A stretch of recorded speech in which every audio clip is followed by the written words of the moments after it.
Hey, hi, hello. Welcome to Diana Emerson today. We're listening to Murder in the Mountains.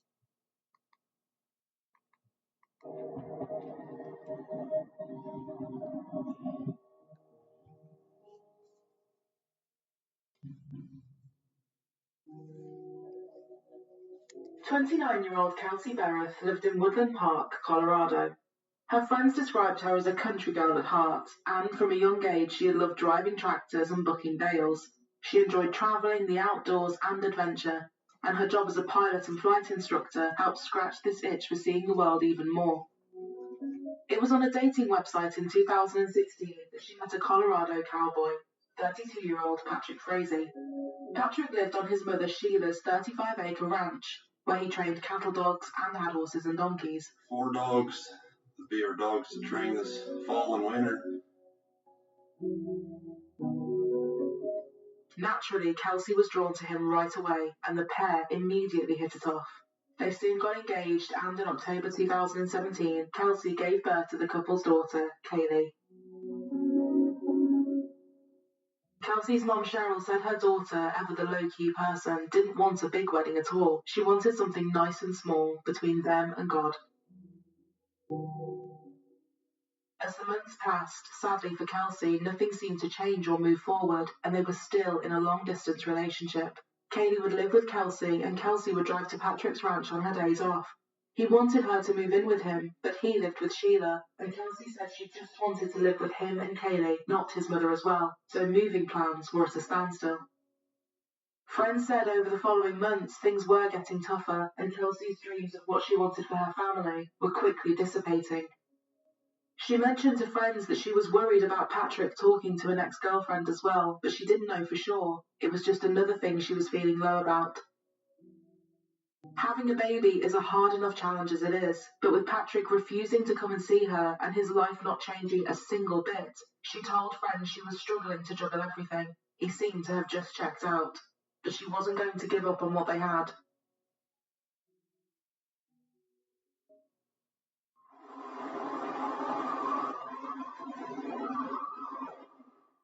It was now coming to the end of 2018 and the holiday season was in full swing.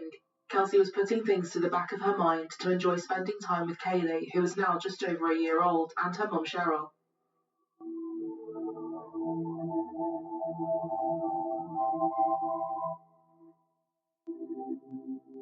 As everyone was starting to settle down for their Christmas plans, Kelsey's mum Cheryl had other things on her mind. She was getting increasingly worried as she hadn't heard from her daughter since Thanksgiving. Yes, she was busy with her job and a baby, but something felt off. She decided to voice her feelings to the local police department and requested a welfare check.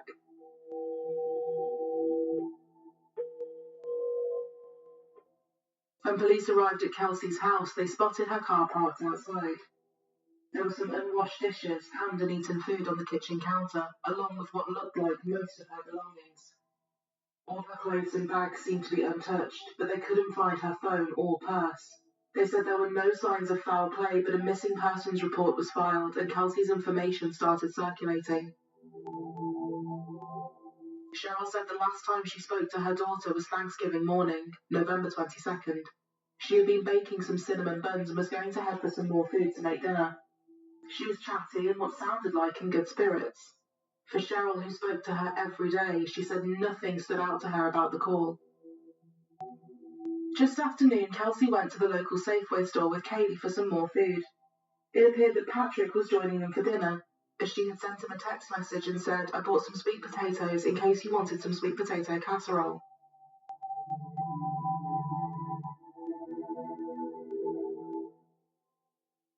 29-year-old Kelsey Bereth has been missing since Thanksgiving.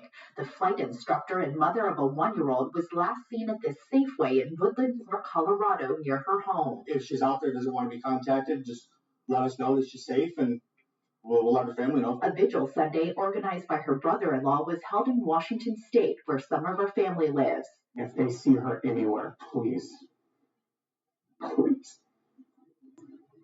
say something. A Facebook page has been set up for the missing mom with updates on her case.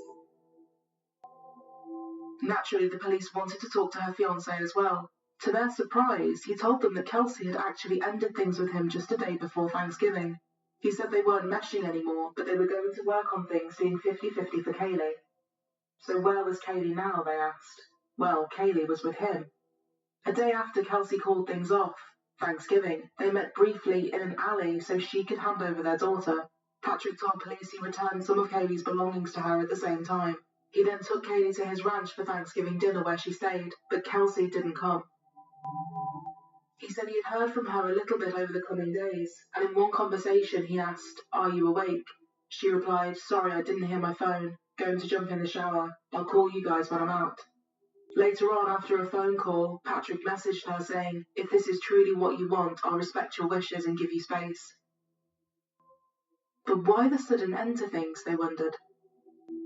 She had just been buying ingredients for dinner, baking and talking about wedding dresses with her mother. He said that Kelsey struggled with depression, and he called her unstable, hinting that she may be feeling suicidal. He told them she might even be in rehab, implying some sort of drug abuse. Her friends and family were shocked. There was no way this was true. She would never have left her daughter for this long, and they had never heard anything about depression or drugs.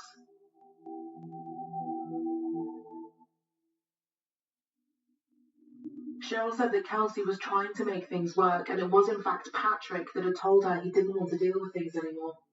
In fact, the more the police dug, the more they realised there was no evidence to suggest that they had broken up, or even taken a break. Things got stranger when her boss said she had texted him, saying that Patrick would be coming to their company holiday party. He described her excitement with a lot of exclamation marks and emojis. It clearly meant so much to her that he was going to attend. But not long after, he got an unexpected message from her, saying she would be taking a week off from work, with no reason for it. More alarmingly still, her phone had shown pings in Idaho, 800 miles away from her house. Good afternoon. I'm Chief Miles DeYoung, Chief of Police for the City of Woodland Park. I'm going to give you a brief timeline and kind of bring you current with where we're at right now. Kelsey's been missing and been reported missing by her mother, Cheryl, since Sunday, December 2nd at about 12:37 p.m. Officers were able to contact her place of employment at Doss Aviation down in Pueblo, Colorado, and were advised that they had received a text from Kelsey's phone on the 25th of November stating that she would not be into work the following week. Cheryl did reach out to Kelsey's fiance, Patrick Frazee, and he called her back, saying that he hadn't heard from her since November 25th when Kelsey texted him. Reports are correct that Kelsey's phone gave a location near Gooding, Idaho on November 25th at about 5:13 in the afternoon. So we've executed search warrants on Kelsey's home as well as both of her vehicles. We are treating Kelsey's disappearance as a missing persons case at this time. We have not identified anyone as a suspect and are asking the public for any information that might help us find her. And at this time, Kelsey's mother, Cheryl, would like to say a few words. I'd just like to talk to you a little bit about Kelsey.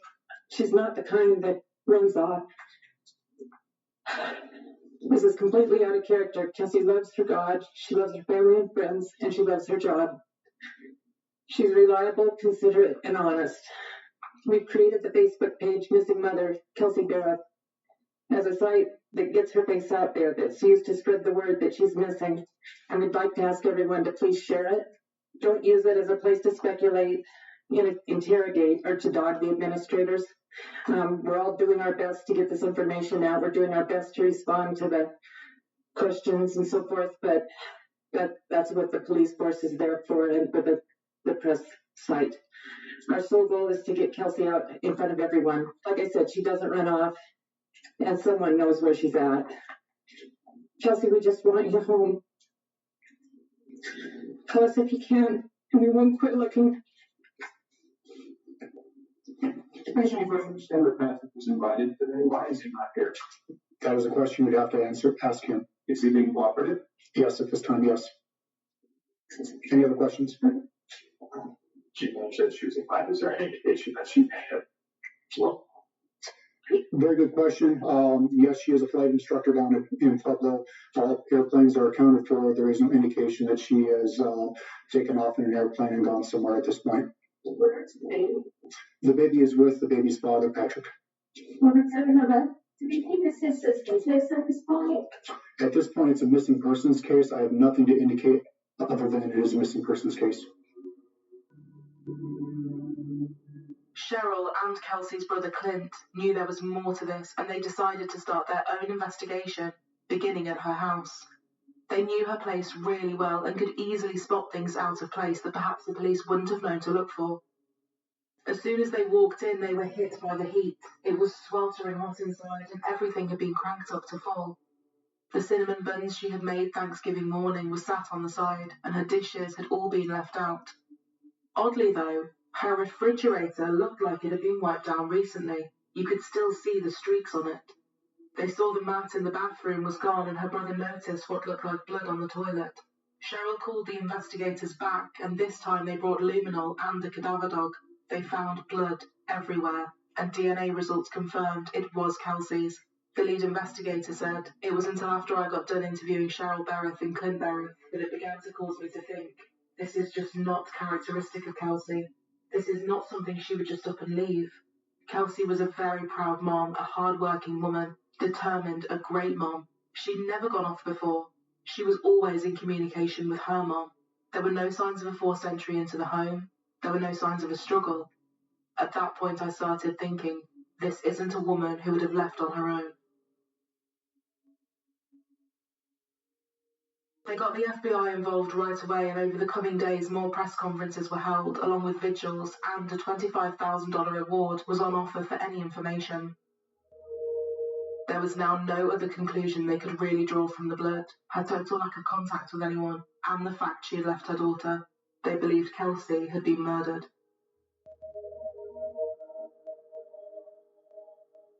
On day 4 of the search, the police said they were close to breakthroughs in the case, and there was one person they were looking closely at: Patrick. He hadn't attended any of the press conferences or vigils and hadn't called to check in on the progress once, and CCTV from Kelsey's neighbour's house told a very different story to what Patrick had told them. Footage showed Patrick entering Kelsey's house with both her and Kaylee on the day she disappeared. He had told them he had met her in an alley where she had handed over Kaylee. And a few hours later, he was at her house again, but this time he was alone. But given how the recordings had picked things up, it was unclear as to whether or not he was coming or going.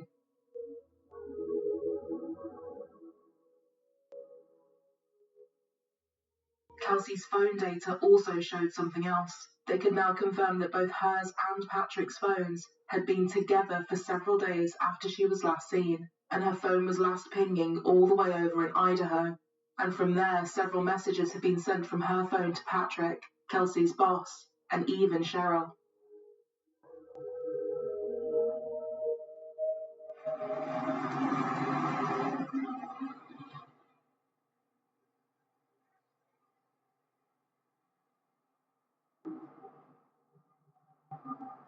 On December the 14th, the FBI executed a search warrant at his property, and huge amounts of land started to get dug up.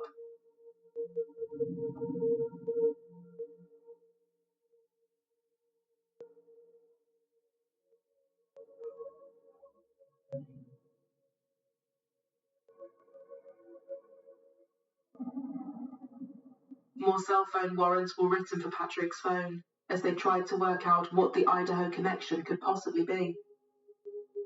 There was one number standing out to them that connected everything. It was linked to a nurse living in Idaho called Crystal Lee Kenny. They called her, but she denied knowing Patrick, then told a vague story about going to see him to maybe buy some horses. But the more they looked at things, the more obvious it was that Crystal and Patrick had actually been having an on-off relationship for over a decade. She was recently divorced, and this was when their relationship had really taken off. Her ex-husband was happy to share this information with them. The messages sent from Kelsey's phone in Idaho had clearly been sent by Crystal. They were pinging off of the same towers near to where she lived, and now it appeared Kelsey's phone had been destroyed. But was having an affair enough to establish a motive for wanting Kelsey dead? Police weren't sure, and they still didn't have a body. Woodland Park Police returned to Patrick Tracy's home today. A routine follow-up, they say, as they continue to look for his missing fiancée, Kelsey Bereth. They spent the weekend searching his property, and Flora sent a new drone video from our sister station in Colorado Springs shows the aftermath of that search, including the torn-up earth in front of the house.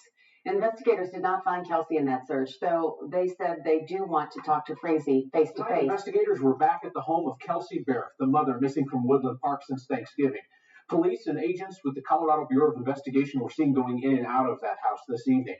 But investigators are close to a break in this case they're not talking about. Good evening, Kristen and Kyle. Yeah, police put out a news release saying that Kelsey's still missing and there are no arrests in her disappearance. The only new activity really down here was the sight of investigators entering and leaving Kelsey's home. They left with brown bags, but they didn't say what they took. Now, an evidence response team was also seen leaving the police station earlier this evening. That's where we are. Woodland Park Police, they did, again, in that news release tonight, say they're following new information that comes in daily, and they're making progress, but it's not clear exactly what that means. Now, today marks day 28 since Kelsey's disappearance. She was last seen shopping at a Safeway with her one-year-old daughter, not far from where we are now. Investigators say that her fiance, Patrick Frazee, told them he did see Kelsey later that day when he went to pick up their daughter, and investigators actually searched his property earlier, or actually last week, and they wrapped that search up over the weekend with no findings or anything. Kyle, Kristen? Certainly looks like something's shifting, something's changing with that activity. All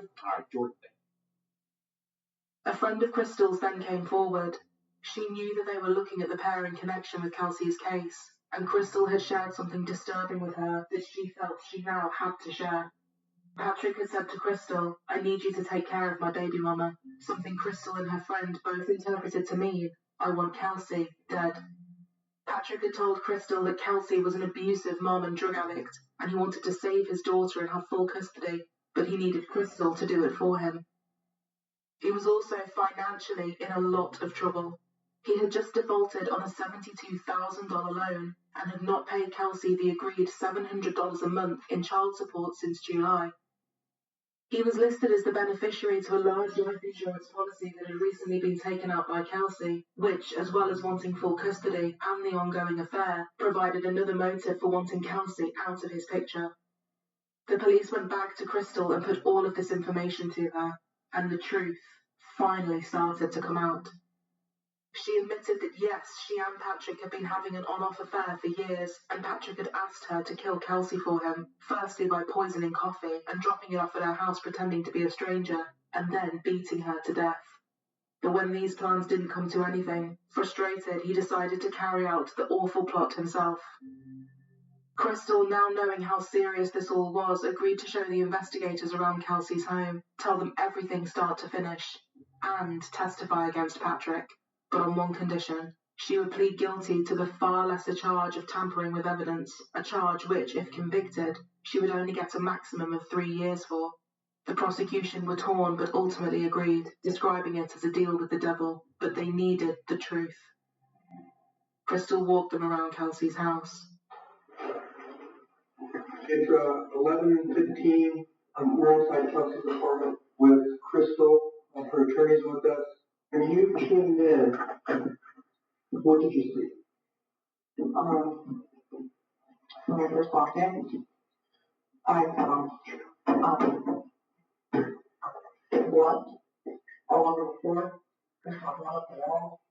Saw blood on the floor. Did you say that she cleaned off some of the appliances? I did. I wiped there was blood on the front of the dishwasher. There was blood on the front of the stove. There was the middle pan had blood on the tinfoil on top of it. There was blood on top of the coffee maker. There was blood. In fact, I had to climb up. There was a blood spattered up high. How'd you climb up? I had to climb up right here. So when you say blood spatter on there, can you go ahead and point to the areas here? Down head. Okay, well, I want to get a picture of it. You're going to put your name. So with this broom, can you point to the area where you saw a clean blood up on the wall? And just hold it there so we get a picture of that. Okay, anywhere else? It was the spray of from here all the way. I had to clean up underneath here, and it was all down here.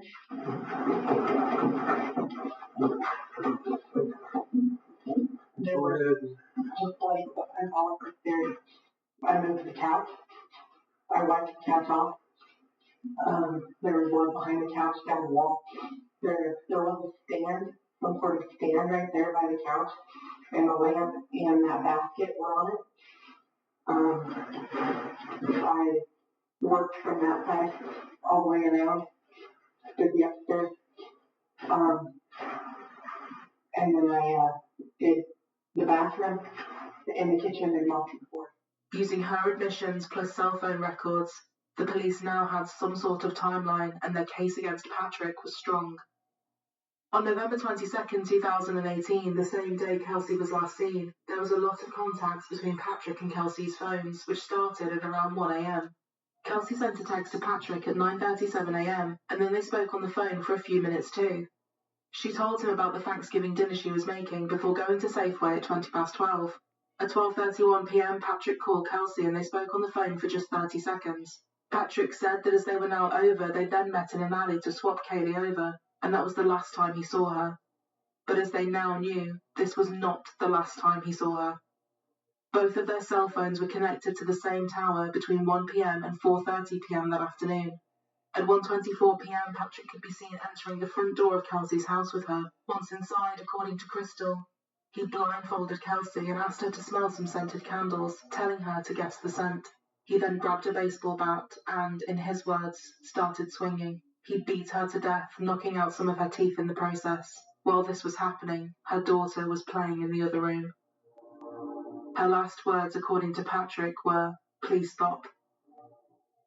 After this, he went to a Walmart with Kaylee and topped up his gas. Later, he was seen going back to her home at around 3:30 p.m. Once inside, Patrick called his mother Sheila and Crystal. Crystal told investigators that he called her to come to Colorado because she had a mess to clean up. She understood that this was code for Kelsey being killed and she needed to clean the house. He also told her to try and find Kelsey's missing teeth while she was there. She packed some bleach, gloves and the likes and set off on the 13-hour overnight drive from Idaho to Colorado. After he hung up, he forced Kelsey's body into a tote that was picked up on camera in the back of his truck.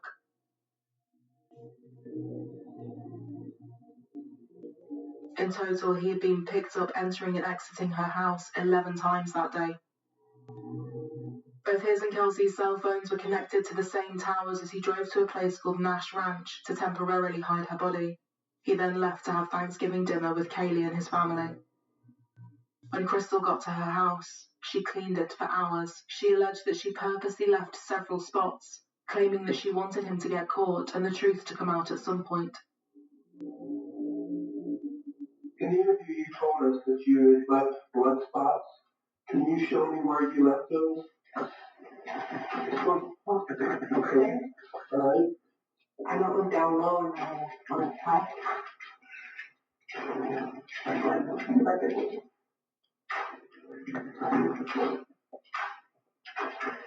Did you leave blood anywhere else that you didn't clean up? No. Okay. Yeah. Did you touch or manipulate anything in here while you were in here? Yeah, I put laundry detergent in the washing machine and towels in there. I had been instructed to try to wash things, and I didn't do that. You said a towel? There might have been a couple of towels that I put inside the washing machine, but they were just towels from dirty laundry. They didn't have anything on them that I was aware of. Do you remember what color they were? Red. Okay. And do you remember where you got the detergent from? I believe it was sitting with the washing machine. You do? Okay. Anything else you remember or want to talk about in this area, here in our place? Not that I remember right now, but if I do remember something, I'll... Okay. Okay. We're going to go ahead and shut the video off and leave. It's now 11:30. On November 24th, at about 5 p.m. and after cleaning up, Crystal and Patrick went to Nash Ranch to retrieve Kelsey's body. They drove the tote from Nash Ranch back to Patrick's home. Patrick had made 19 phone calls and sent numerous text messages to and from both phones, pretending to be Kelsey during this time. They put the tote in the batch used to kill her into a huge trough. They poured 5 gallons of gasoline over the top and watched everything burn. Crystal tossed in Kelsey's Bible and some of Kaylee's toys too. She said that when they were burning the tote, Patrick's mother Sheila stood on the porch and watched too. Sheila, however, would later plead the fifth on this one.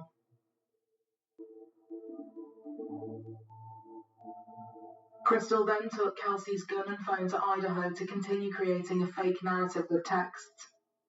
Patrick told her to take Kelsey's gun because he wanted to create the illusion that Kelsey might want to take her own life.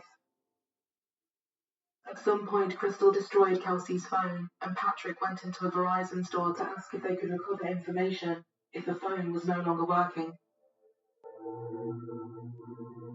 She then showed them around his ranch too.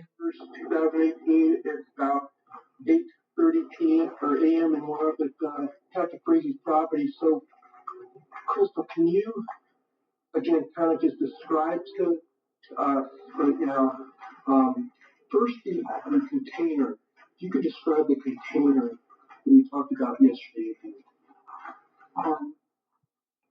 The container was a black plastic tote that was about this tall and about that wide.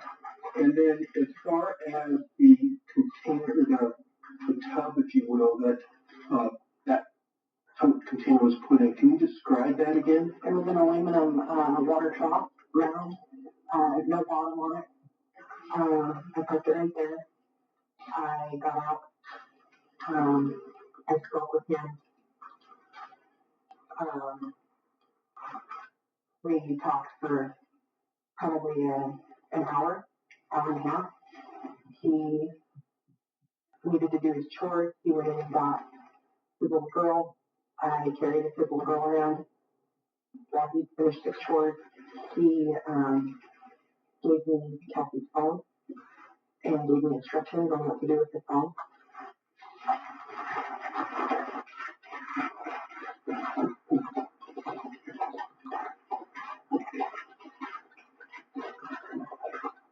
This is where the aluminum top was, and this is where the phone is.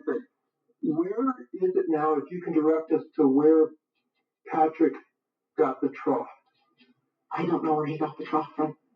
Where were you? Was it here? The trough was here on his property. I was down at the bottom of the hill. Were you present when he started the fire? Yes, I was. Okay.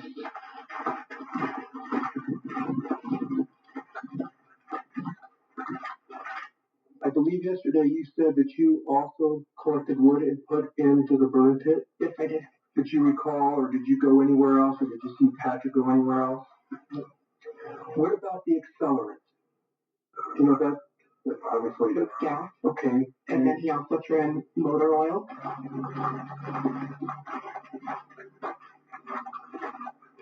You also mentioned that at one point Patrick's mom came out and stood on the deck. Looking over towards the house, can you tell me where you saw his mom?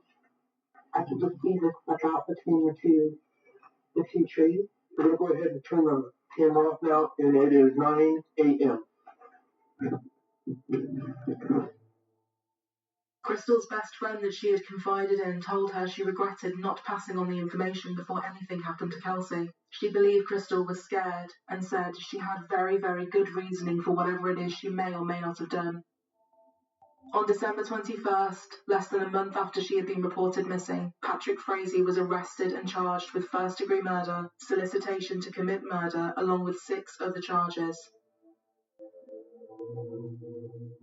He pleaded not guilty to everything.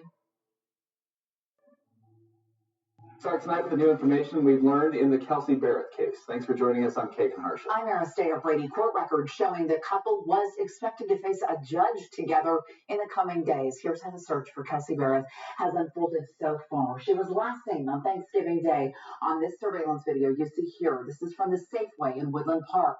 Last week, police searched this home of her fiance, and then this week they've searched her home several times.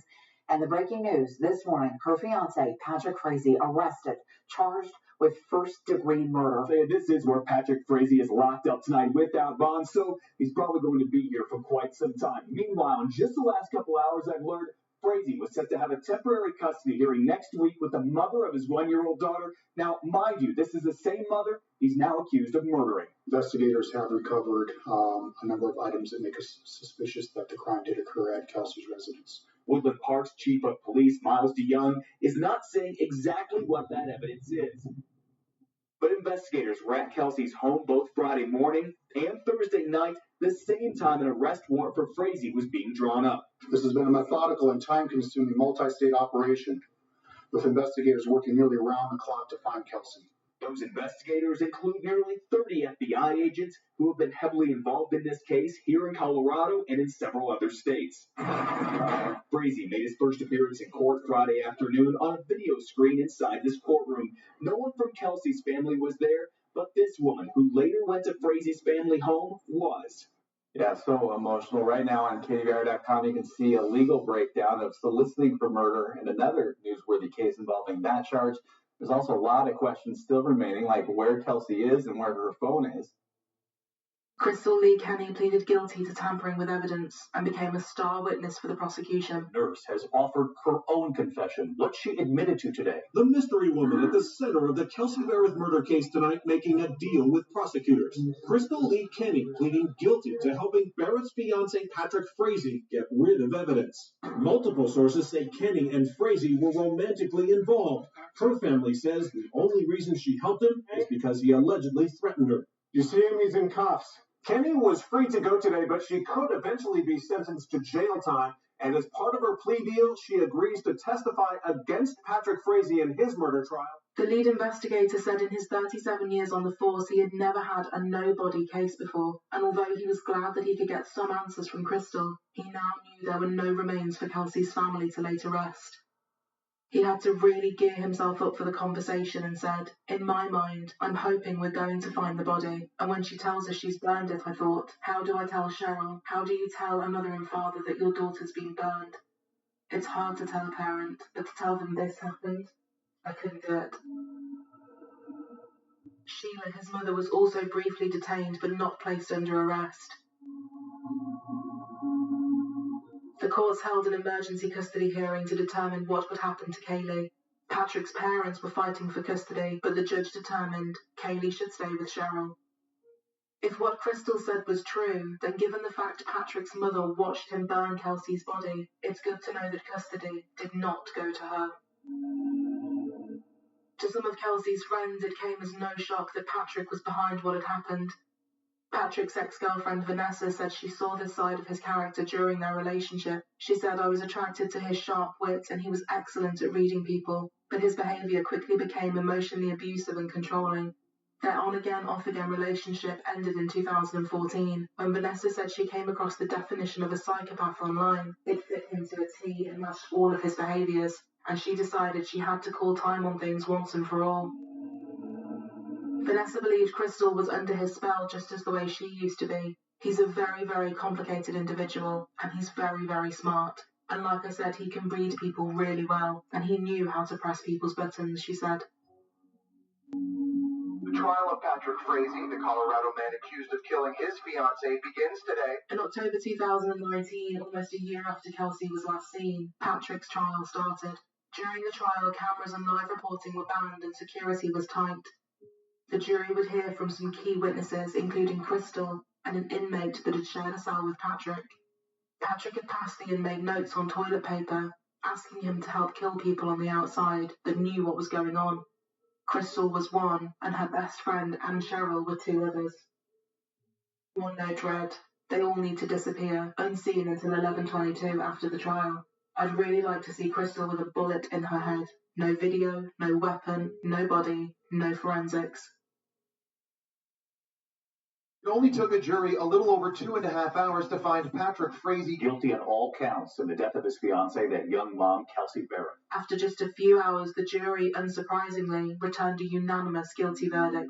Patrick Frazee was sentenced to life without parole for first-degree murder, to be followed by 3 consecutive sentences of the maximum 48 years each for the 3 counts of solicitation to murder, and the maximum of 12 years for tampering with a body, and be followed by 5 years of parole.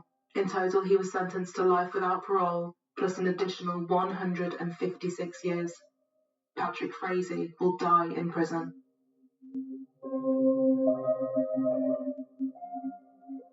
The judge said, "Your actions were vicious, senseless, without reason nor explanation. After you beat her, you burned her body like a piece of trash. Your crimes deserve the absolute punishment available." Kelsey's family had agreed not to seek the death penalty against him, with Cheryl saying, "We believe in a forgiving Saviour and hope that Patrick will take this opportunity to repent and seek his forgiveness. We respect life and leave Patrick's in God's hands. It's not ours to take." The district attorney praised Kelsey's family, having grown close to them over the trial. He described them as salt of the earth, wonderful people. Crystal Lee Kenny was also sentenced to just 3 years in prison. Crystal Lee stood before the judge today. Her loved ones, even members of the victim's family, and she apologized through tears. She said she acted out of fear. Her attorney and her friends said she is a good person at heart. But members of the victim's family were in the courtroom today too, and Kelsey Barrett's family asked the judge for the maximum sentence, and he gave it. 3 years in prison, 1 year parole. District Attorney Dan May compared her plea agreement to making a deal with the devil. He said it was worth it, though, to put Frazee behind bars, but he does believe that Crystal got off way too light. May says even with that sentence, Crystal Lee won't serve the full time in prison. He said this is an issue that bothers him. May says he plans to go to the legislature this year and fight against any efforts to give defendants more good time credits. Our legislature anymore does not give truth in sentencing. A 3-year sentence doesn't mean 3 years. The day she walks into DOC, they're going to mark her down as a 1.5 year sentence because they're already going to give her the good time credits for 50%. What the sentence you hear in the courtroom ought to be what the sentence somebody receives in their case. We did a deal with the devil. There's no ifs, ands, or buts about that, and I'm not proud of it. But there's no question that Kelsey wouldn't have had the sure justice today without making that deal with the devil. We didn't pick her. As I said before, it's the defendant who picked her. He's the one who decided to put all these witnesses into this case. Kelsey's family acknowledged that without Crystal's cooperation, a conviction would have been difficult, if not impossible. But they believed, along with many people, that she should have received a much heavier sentence. The only thing she didn't do was swing the bat, they said. The lead investigator added Crystal did some horrific things, and as horrific as what Patrick did, Crystal did some hardcore things too. It was hard, and it's still hard for me to understand why she made the decision she made, partially because I'm not in a domestic violence situation. I have an appreciation and respect for the dynamics of it all. She's an intelligent woman, she's a good mom. The decisions she made and why, quite frankly, I'm not sure any of us would ever understand. But without Crystal, we wouldn't be where we are today. But another detective wasn't so sure and said, I'm still torn, I think between empathy and just being appalled by what she did. Like he said, I'm not part of a domestic situation. I have never been. I can't speak to what's going through someone's mind. It's just hard to understand. 11 hours, come down and do that, and you don't call the cops? Don't understand it. Crystal was then resentenced to 18 months and released early in 2021. Patrick Frazee appealed his sentence, but in 2023 this was denied. None of Kelsey's remains have ever been found.